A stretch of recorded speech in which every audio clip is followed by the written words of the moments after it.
বিসমিল্লাহির রহমানির রহিম। ষষ্ঠ শ্রেণীর শিক্ষার্থীদের জন্য বরাবরের ন্যায় আজকেও আমি তোমাদের গণিতের অনুশীলনী 2.3 পৃষ্ঠা নম্বর 56, এখান থেকে গত ক্লাসে আমরা 5টা নৈর্ব্যক্তিক প্রশ্ন ব্যাখ্যামূলক আলোচনা করেছিলাম। আজকে 6 থেকে মোটামুটি নৈর্ব্যক্তিক প্রশ্ন এখানে যে কয়টা সম্ভব হয় আমরা সলিউশন করব। 6 নম্বরে কি আছে? 200 সেন্টিমিটারের 1% বা 1% কত? এটা তোমরা ইচ্ছা করলে কিন্তু মুখেই হিসাবটা বার করতে পারো। 1% বলতে 100 কত হয়? এক না? যদি 100 সেন্টিমিটার থাকতো তাহলে তার 1% কত হতো? 100 মধ্যে কত হয় বলো? 100-তে 1% মানে কি? 100-তে 1, তাহলে 200-তে কত হবে? 2। এখানে কিন্তু অপশনে দেখো একটু কৌশল করে দেওয়া হয়েছে। প্রথমে দেওয়া আছে 2 মিটার, 1 মিটার, 2 সেন্টিমিটার, 1 সেন্টিমিটার। যেহেতু এখানে 200 সেন্টিমিটারের 1% কথা বলা হয়েছে, তাহলে অবশ্যই উত্তরটা সেন্টিমিটার হবে। তাহলে কত নাম্বার সঠিক হবে? গ নাম্বার। হ্যাঁ। 7 নাম্বার একটা বহুপদী সমাপ্তি সূচক প্রশ্ন। এরকম প্রশ্ন পরীক্ষাতে মানে কমপক্ষে 2টা থাকবে তোমাদের 30টা মধ্যে। 1:5 এই অনুপাতে 1 নম্বর এর পূর্ব রাশি 1। ঠিক আছে কি কথা? জি। এই প্রথমটার নাম কি? পূর্ব রাশি। আর পরেরটার নাম উত্তর রাশি। পরীক্ষাতে জানো তোমাদের এটা বুঝতে জানো ভুল না। 2 নম্বর লেখছে উত্তর রাশি 5। জি। এটাও ঠিক। আর এটাকে ব্যস্ত অনুপাত করলে কি হবে? 5:1। এটা কি ঠিক আছে? ব্যস্ত অনুপাতে কি হয়? পূর্ব রাশিকে উত্তর রাশি এবং উত্তর রাশিকে পূর্ব রাশিতে পরিণত করার নাম হচ্ছে ব্যস্ত অনুপাত। তাহলে তিনটাই যেহেতু ঠিক, নিচের কোনটি সঠিক? ঘ নাম্বারটা। ঘ নাম্বার 1, 2, 3। আশা করি এই নৈর্ব্যক্তিক দুটো তোমাদের এখানে তেমন ব্যাখ্যামূলক আলোচনা নেই। 8 নম্বরে কি আছে? 8 নম্বরে আছে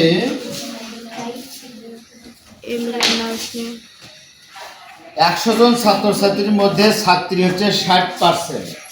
100 জন ছাত্রছাত্রীর মধ্যে কতজন ছাত্রছাত্রী? 100 জন ছাত্রছাত্রীর মধ্যে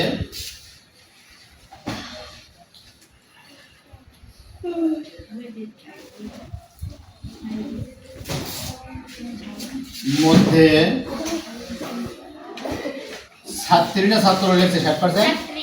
ছাত্রী 60%। ছাত্রী 60%। 100 জনের মধ্যে 60% ছাত্রী মানে কি? তাহলে মোট ছাত্রী কয়জন ওখানে? 60 জন, তাই না? আর ছাত্র 100 জনের মধ্যে 60 জন যদি ছাত্রী হয়, ছাত্র কয়জন? 40 জন। এখানে এরা বহুপদী সমাপ্তি সূচক 1 নম্বরে লিখছে ছাত্রী সংখ্যা 60। ছাত্রী সংখ্যা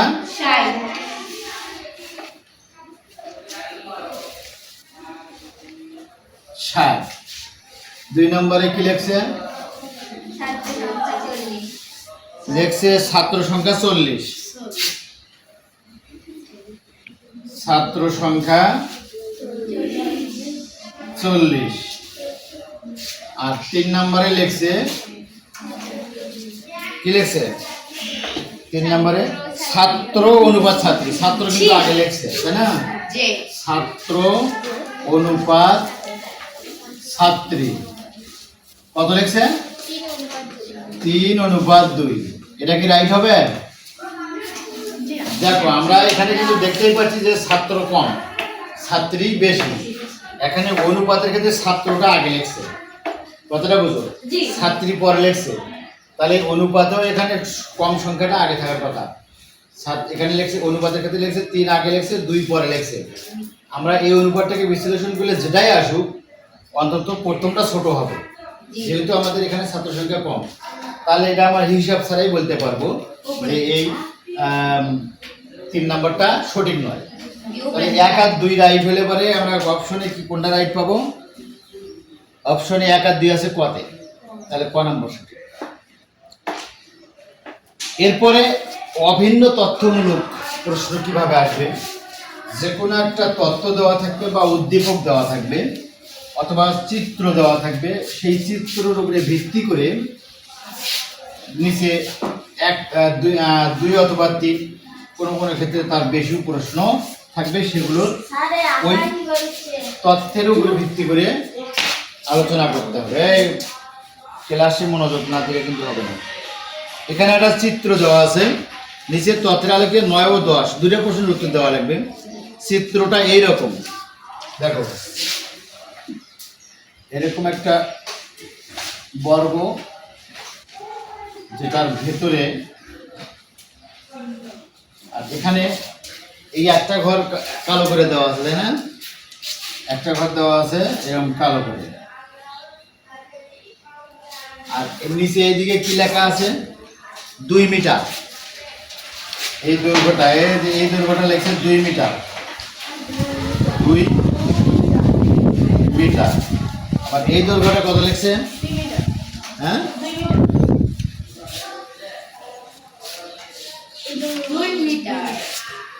এই দৈর্ঘ্যটা লেখছে হচ্ছে এটাও 2 মিটার। তাহলে বর্গ, এটা একটা বর্গ। এই যে এই পর্যন্ত এটা লেখছে 2 মিটার। ঠিক আছে? জি। এখানে ক নম্বরের প্রশ্ন লিখছে চিত্রে দাগাঙ্কিত অংশ ও সম্পূর্ণ অংশের অনুপাত কত? দেখো তো এখানে ক নম্বরে লিখছে দাগাঙ্কিত অংশ কত, নয় 10, কত নাম্বার? 9 নাম্বার। দাগাঙ্কিত অংশ আর সাদা অংশ মানে দাগ ছাড়া অংশ, এদের অনুপাত কত?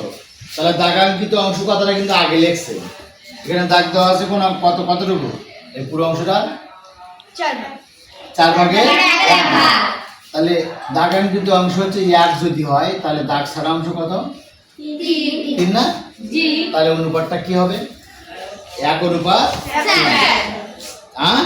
4 কেন হবে? 3 হবে। 1 অনুপাত 4 হবে। ধন্যবাদ।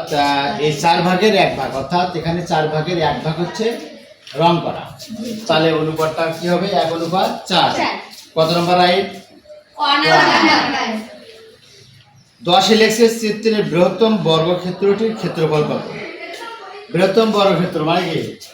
এই পুরোটাই, এটার ক্ষেত্রফল কত মিটার? দৈর্ঘ্য 2 মিটার, প্রস্থ 2 মিটার। তাহলে ক্ষেত্রফল কত হবে? এই দুটো গুণ হবে, তাই না? 10 নম্বর 2 মিটার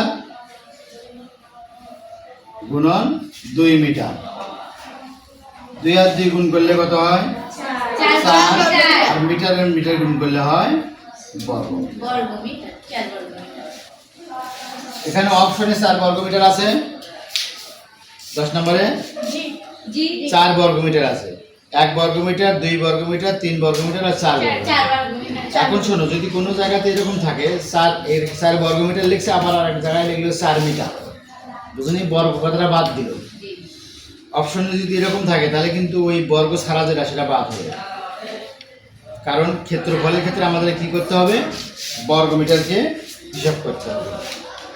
এখানে অভিন্ন তথ্যমূলক আর একটা প্রশ্ন রয়েছে, 11 ও 12 নম্বর প্রশ্নের উত্তর দেওয়া লাগবে। একটা তথ্য দেওয়া আছে, একটি কাজ 2 জন পুরুষ অথবা 3 জন বালক সম্পূর্ণ করতে পারে। 2 জন পুরুষ কাজটি সম্পূর্ণ করে 900 টাকা পেল। 2 জন পুরুষ কাজটি সম্পূর্ণ করে 900 টাকা পেল।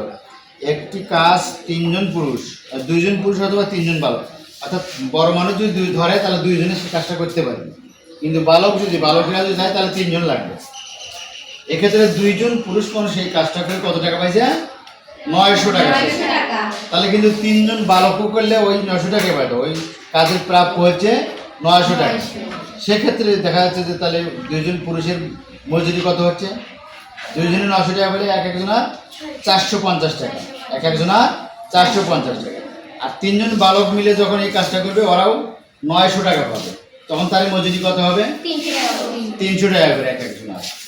নিচে 11 নম্বর প্রশ্ন দেওয়া আছে, 9 জন বালক কতজন পুরুষের সমান কাজ করতে পারবে? এখানে কিন্তু দেখা যাচ্ছে যে দুইজন পুরুষের সমান কাজ করতে বালক লাগে কয়জন? 3 জন না? 11 নম্বর না 3 জন, এভাবে লিখবা 3 জন বালক সমান হচ্ছে 2 জন পুরুষ।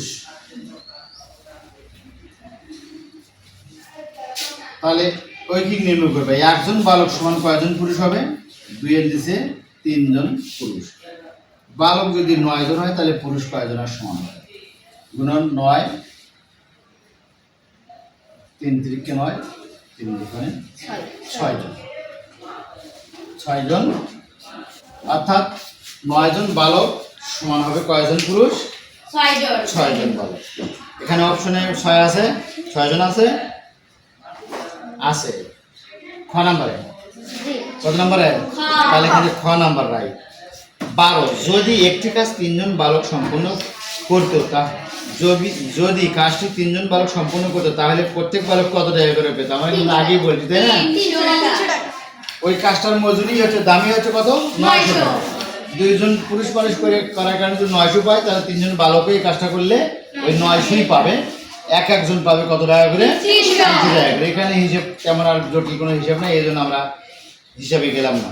তাহলে কত নম্বরে অপশন রাইট হবে? ঘ নাম্বার।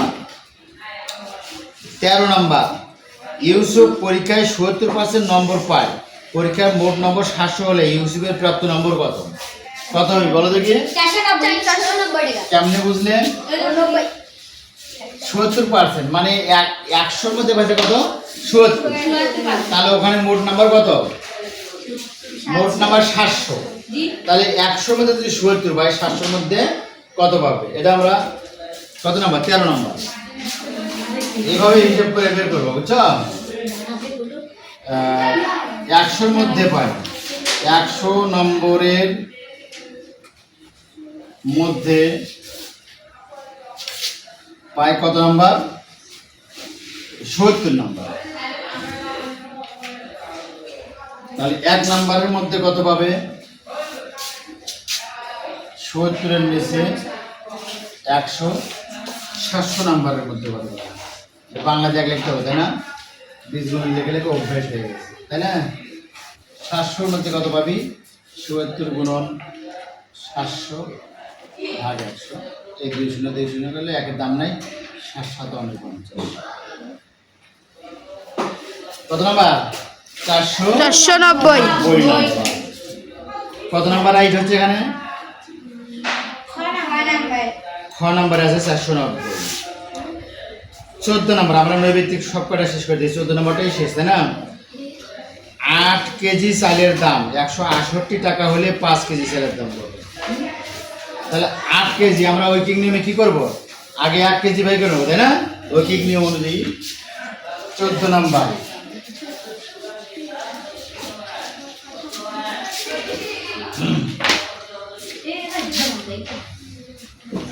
কি লিখছে? 8 কেজি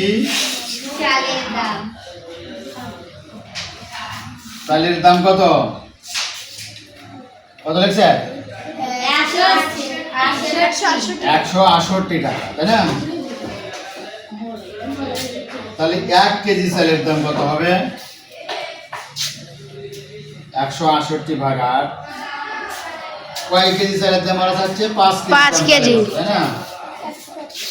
168 গুণন 5 নিচে 8, কাটাকাটি করলে 8 দুগুণ 16, 8 21, 21 দিয়ে 5 গুণ করলে 5 একে 5, 5 দুগুণে 10। অর্থাৎ 5 কেজি চালের দাম তাহলে হবে কত? 105 টাকা। 5 টাকা। আজকে আমরা এই অধ্যায়ের এই অনুশীলনী নৈবেদিক যে কয়টা আছে সবগুলো শেষ করলাম। আগামীকাল থেকে তোমাদের